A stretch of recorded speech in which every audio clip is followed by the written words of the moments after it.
Today's judgment, which has been appealed, is an attack on our constitutional governance and an attempt to undermine the principles of federation.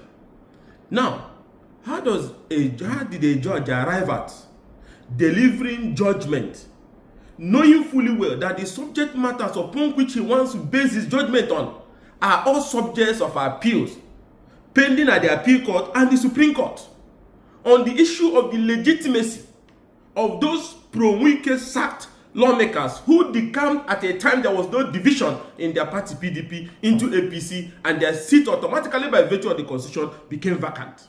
All of a sudden, the judge was fully aware that the matter is still in Supreme Appeal Court and still in Supreme Court, and his attention was drawn to them.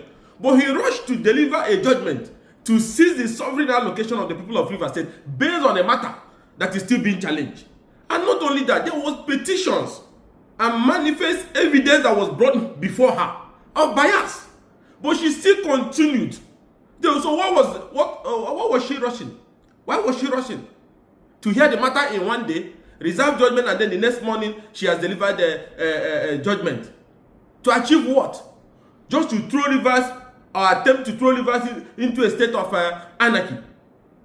So this judgment is unenforceable. It will not stand.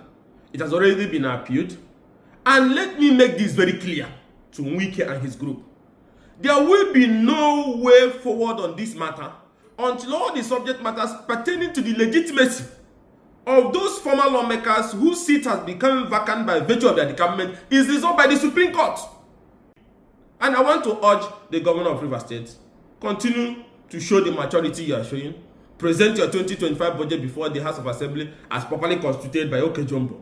Until such a time, the Supreme Court makes a final determination on the legality or legitimacy of this issue of decampment. No court have decided expressly on it. So there is even order still existing that recognizes the vote and proceeding of the former Speaker Idisinehi, upon which Ugochinyere is Speaker and upon which those seats were declared vacant. That order have not been discharged. So they have legitimacy to continue to do what they are doing. But I will advise the president.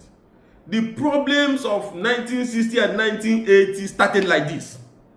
Keeping quiet by Shagari and all these other people then. When those working for the federal government were busy dishing out orders, using security agencies, rigging elections, writing results, confronting other arms of government in the state just as a way of showing their support to Shagari. At the end of the day, democracy collapsed because this comes with anarchy, and we don't want that to happen.